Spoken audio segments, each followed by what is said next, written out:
Holi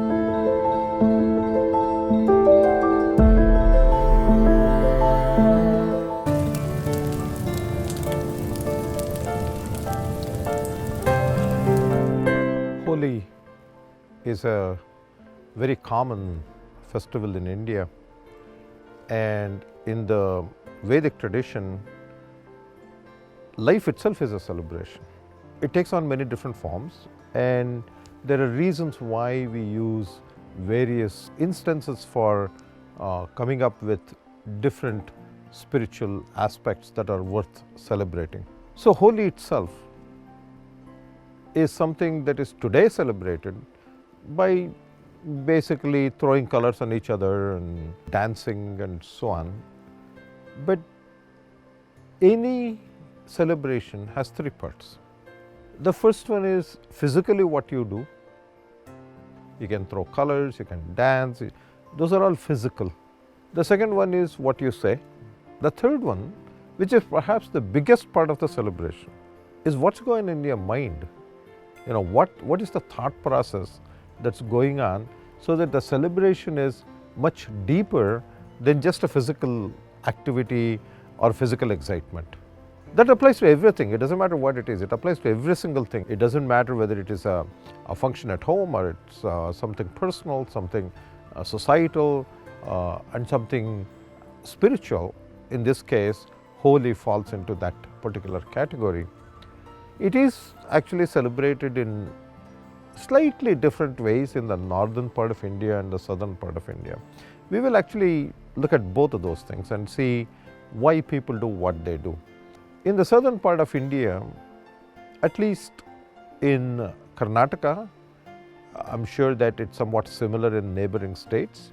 This is actually referred to as Kamana Habba, and Habba just means festival. Kama, it's about desire. Now, there's a Devata Shakti behind that creates these desires in us. But at a very shallow level, the question is, what has desire got to do with celebration? Therein lies the problem. See, the thing is that what happens is we all have desires, don't we? It doesn't matter what. It may be good, bad, ugly, whatever it is, we all have desires. I don't know a single person who doesn't have any desire of any kind. So you have a desire of some kind, of something, and life moves on, time goes on, things change in life. We grow, and the desires you had last year may be different from the desires you have this year. And next year it may be something else. So it's not a constant desire. There are many, many changing desires. So the question is, how do you separate those that are constant? Hopefully there are some things that are constant, that are staying with us for our entire life. And those should be good things that is uplifting for us. But they also have smaller goals, smaller desires at different points in time and different points in our life. Now these things may get satisfied, it may not get satisfied, right? And what happens usually is that if it gets satisfied, okay, fine, we may enjoy that for a little time and then forget about it. Now we create a brand new desire because that thing is already satisfied, isn't it? But there are these things that are actually not satisfied, but they're still sitting in my heart. I don't get rid of it, it's still there, right? Little things from childhood, like suppose you wanted ice cream when you were a child. When you grow up, suppose you did not get ice cream when you were a child. The chances are that that thing is still lurking there inside you, and when you are capable of buying and eating ice cream, you go around and splurge on all these things.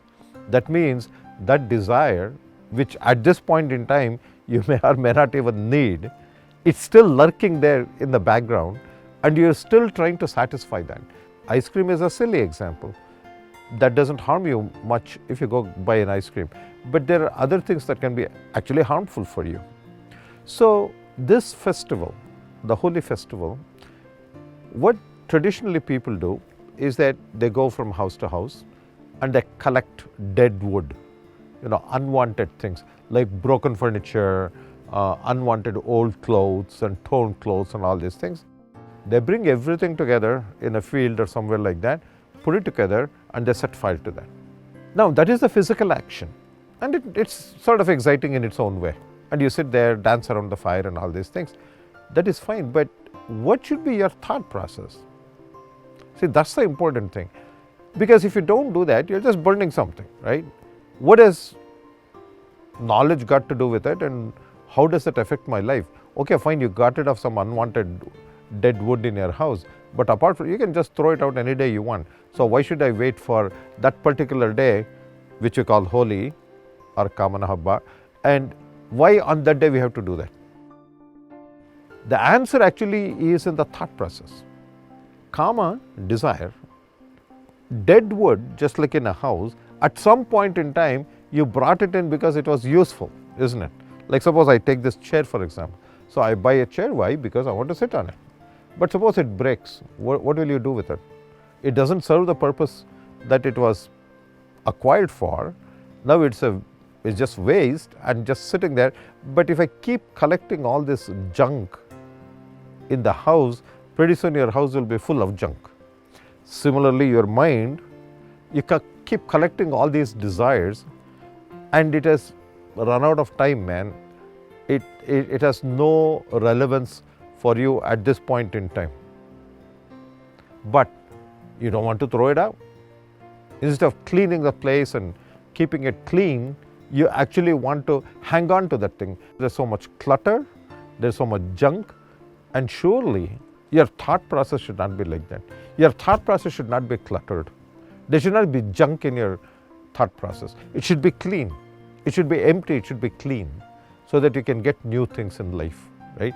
Get new desires, because after all, as we keep progressing in life, we become more mature. Hopefully we become a little wiser too. So our desires itself may get better as time goes by. So what we have to do, this is symbolic, this is only symbolic. The physical action is only symbolic of looking internally. I have to do some introspection. I have to look inside me and say, what dead wood is sitting there in my heart? Basically junk that's of no use to me at this point in time. So collect all those unwanted desires, kama, all those unwanted desires, take it out, and not just throwing it out, set fire to that. Now setting fire is basically, it's not just starting a fire. What I should do is take all those unwanted old desires and offer it as a ahuti to Agni. So when I take these thoughts, desires that are worthless, unwanted, gather them once a year, just once a year. Gather all of them and you offer it to Agni. What does the Agni do? It completely purifies all of those things, isn't it? We never do that actually. Normally we don't do that. We're still hanging on to desires from ever so long. Just like in a house, if it's very cluttered and a lot of junk, if you throw it all out, don't you feel better? Of course you do, because you're in a nice, clean environment. Similarly, you'll be amazed if you get rid of all those unwanted desires that are irrelevant and immaterial at this point in time, and not just throw it out, because it's not easy to throw it out. Because sometimes what happens, you throw it out and next day, oh, maybe I'll need it tomorrow, and you bring it back in. But once and for all, you offer it to Agni. It is no longer in that form in which it was there to start with. It gets purified. Agni purifies everything. And in Agni, inside Agni, not just the Agni Devata, inside there is that Yajnapati, Brahma,